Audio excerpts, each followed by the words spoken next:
bypass surgery will relieve the pain.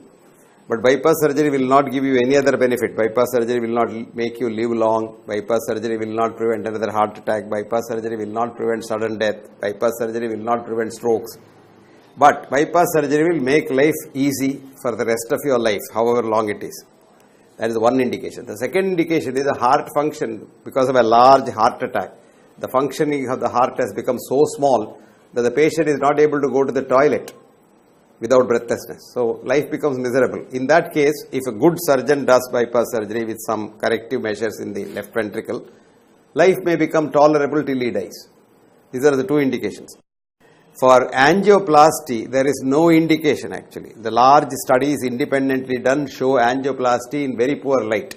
But there are small studies, plenty of them funded by the industry, which show good results.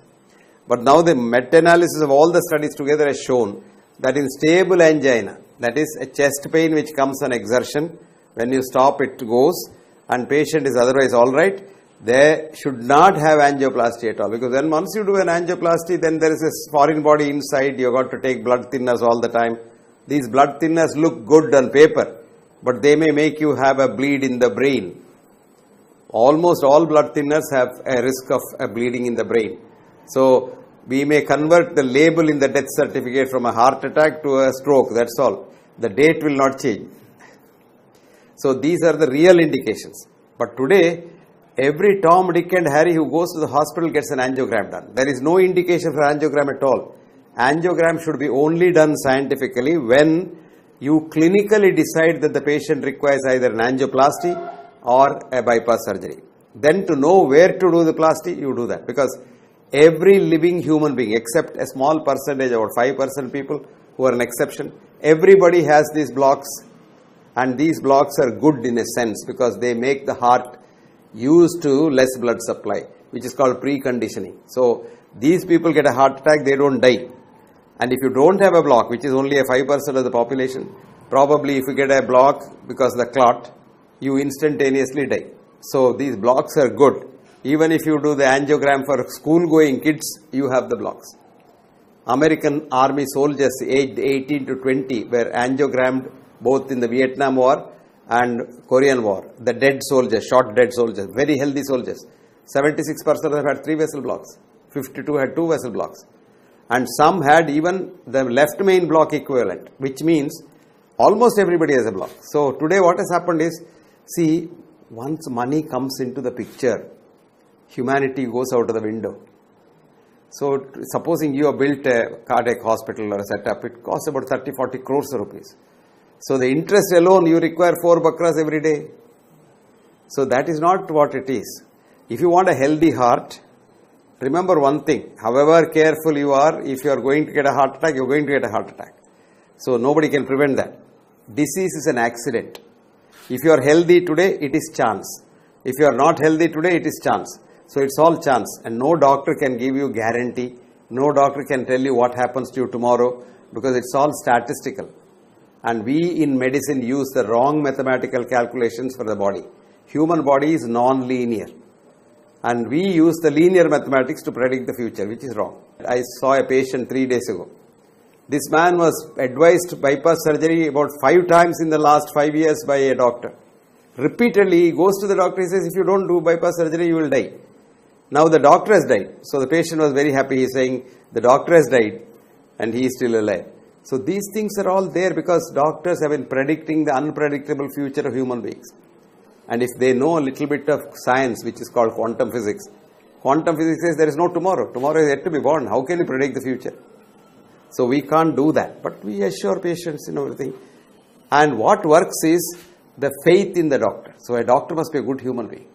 There was a study of bypass surgery done through the laser beam where the patient doesn't know that the bypass surgery is done. They had a study where half the patients were operated upon, other half were not operated upon. But both went to the theatres, got anesthetized, and these without operation, when they went out, they were told, you had a wonderful operation. And mind you, they are all perfectly fine. The operated fellows are not fine. So it's the placebo effect, the faith in the doctor. People say, oh, he has had an angioplasty, he is fine now. Because he has paid 3 lakhs and he is fine, he has to be fine because he thinks he is all right. If you think you are all right, you are all right. And one good thing to avoid a heart attack to the extent possible is to avoid hating anybody. Compassion. You love everyone. Help others if you can, because this world can go on only by mutually helping each other. Compassion is the thing that keeps you healthy. That's why I always say, when you are very proud, I means illness. When you say we means wellness. So if you want to be well all the time, think that you are a part of society, because you yourself is a colony of about 120 trillion happy individual human cells. And these are all individuals. And they are all happy together inside your body. And for that, you are 10 times more germ cells inside your body. So we are all living together. Germs are our real friends. It is the germs in the first 2 billion years of this world who donated their DNA to make a man. We didn't come for monkeys, as is being told in the Western science. No. All that is just this. Western science is a science for money. Western science is science translated into technology. Technology into money. So Western science has given us certain things, like you can fly like a bird, you can go under the sea, you can blast another country, you can kill somebody, but you can't create somebody.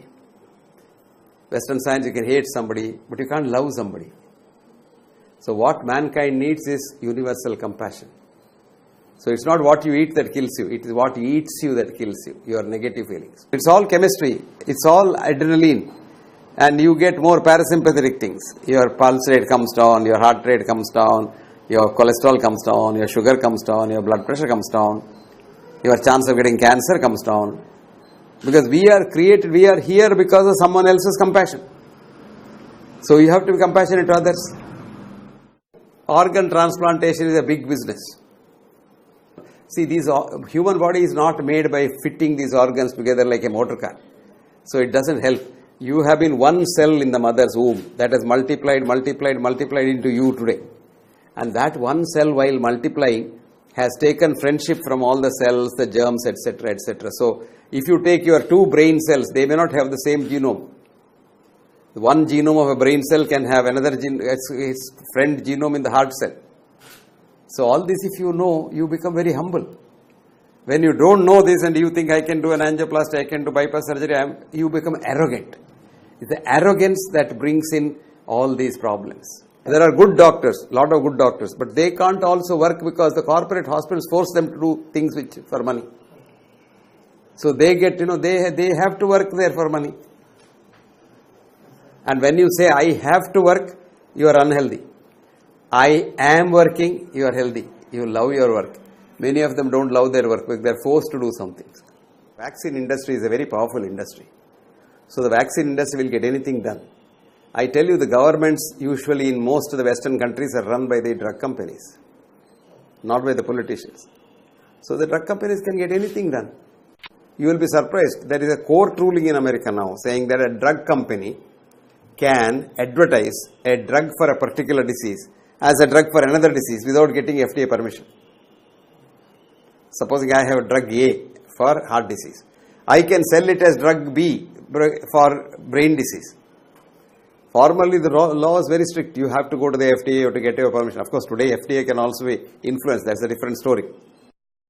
The human mind is not in the human brain. Okay? All mental diseases are treated with chemicals.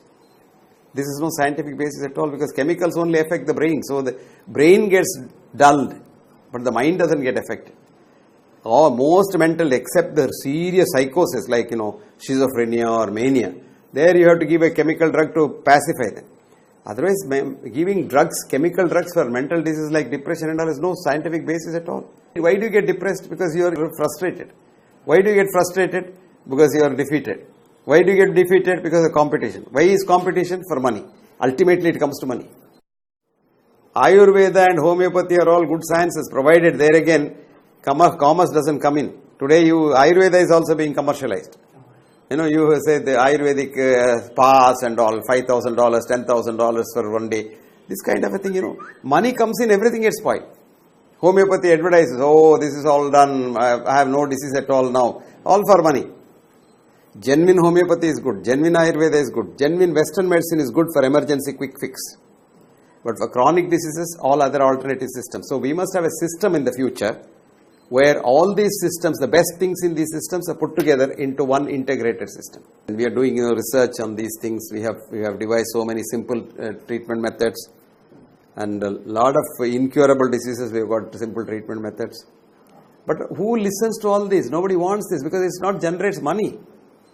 If you have anything which generates money, there are a lot of people interested in it. For example, I have discovered a new electromagnetic device for heart attack, etc., etc.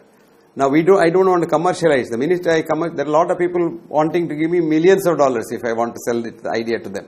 But I don't want to do that because they will exploit the whole thing. And today, we can use it for our people, common people, poor people. Actually, I just came back from the United States of America. There in a medical school, there was a big conference on how to integrate the various systems of medicine. America had all these systems, but it's the modern medical which killed all of them. Using law, using various other things. Now, as you say, vaccination. There is a big group of people who are opposed to vaccination, but they are not heard. They are called charlatans, they are anti-scientific, etc., etc. I don't know what science means. Science is not trying to teach nature a lesson or two. Science is trying to understand nature. And vaccination, if you try to understand that, doesn't come in that science at all. I don't know what science vaccination is. It is not the gene that is important, it's the environment that is important. So you think, if you philosophically look at it, these people want more diseases. Supposing this world becomes a healthy place, what will they do? Money? No money. Everybody says, I am talking of healthcare, I am doing healthcare. You are not doing healthcare. You are spoiling the health of the people. Now you say cancer, cancer, cancer. You have 250 chemicals which produce cancer in our food. Permitted. You put your scent and all their chemicals in that. You put the face, so many things, lipstick, there are chemicals in that. All these are permitted chemicals.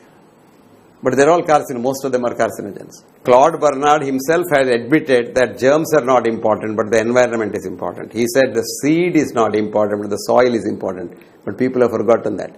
Today, germ theory, antibiotics have killed everybody. Pasteur admitted it. Everybody admitted it. Anybody who is a sense will admit it. Pasteur has written it down. The seed is not important, the soil is important. And Theobald Smith, another big American doctor, in 1915, he propounded the Grimm's Law. Grimm's Law says, disease may be directly proportional to the virulence of the cause, but indirectly proportional to the resistance of the host. So host resistance is most important. That's called immune system. That is the thing in Ayurveda. Swastasya swastha rakshitam. You preserve the well, the panchakarma and things like that, only to boost your immune system. There are a lot of things in the Indian medicine to boost the immune system. Eastern medicines. In this modern era, where doctors who value the life of their patients over money are being kicked out of the corporate hospitals, in this scenario, Dr. Hegde warns that our public health is in deep trouble. This is known. They did a 14-country study of industrialist countries, where there are more doctors and more specialists, there are more diseases and less health. Where there are less doctors and less specialists, there is better illness. So, for example, the 14 countries, Japan is the best because only 120 doctors per 100,000 patients. America is the worst because 493 doctors per 100,000 patients. In Japan, the 99% of the doctors are family physicians. In America, 99.99% are specialists. So America's health is the worst. Japan's health is the best. Cuba's system is good because they have got a fantastic system. For example, an inhaler for asthma costs $125 in America, costs 5 pesos in Cuba. If you want to see what is Cuba like, you must see this movie, a documentary. If you just see, it's called Sicko, C-I-C-K-O, done by Michael Moore. If you see that, you get to know what a beautiful system they have, and you see what a horrible system America has got. And mind you, we are compounding American system with an interest here. Screening is a horrible thing. If you are healthy, never go for a screening because you become a patient. But there is nothing like normal blood pressure, normal sugar, normal cholesterol. What we have is statistical average. This average, if you convert it to normal, there are a lot of false positives, 25% false positives. So 100 people go for a checkup, 25 people become patients without any problem. This is called doctor thinks you have a disease syndrome. And we want more of it because we want to treat them all. Actually, Linus Pauling, who got 2 Nobel Prizes, said cancer research is a fraud. Cancer is the biggest business, 1.72 trillion business. Actually, the 2 scientists, the Nobel laureates, they said HIV virus has nothing to do with AIDS. But you have to make money because you have to sell some antiviral drugs. You see, AIDS is not such a simple thing as just HIV virus. No, it's a very complicated thing. There are a lot of things involved in it. People don't want to admit that. You see a beautiful book written by these scientists. It's called Inventing the AIDS Virus. Inventing the AIDS Virus. It's written by a genius of a virologist called Peter Duesberg. And it's a foreword by the father of the PCR test, Nobel laureate Kary Mullis.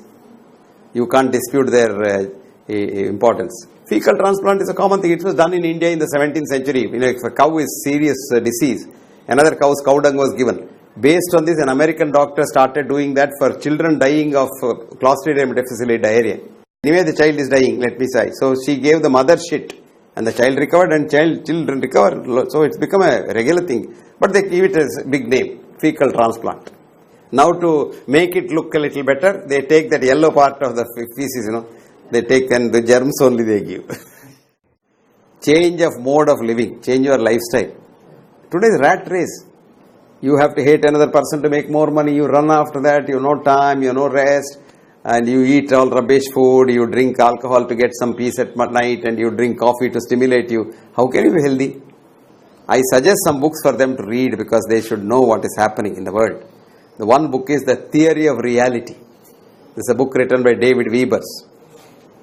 The another book is called Biology of Belief by Bruce Lipton. And the third book is called Molecules of Emotion by a girl called Candace Pert. These three books are good. And if you want to tell them, there's a book I have written called What Doctors Don't Get to Study in Medical School. What Doctors Do Not Get to Study in Medical School by Dr. Hegde was cited as the holy text in the medical world by Dr. Richard Smith in the British Medical Journal.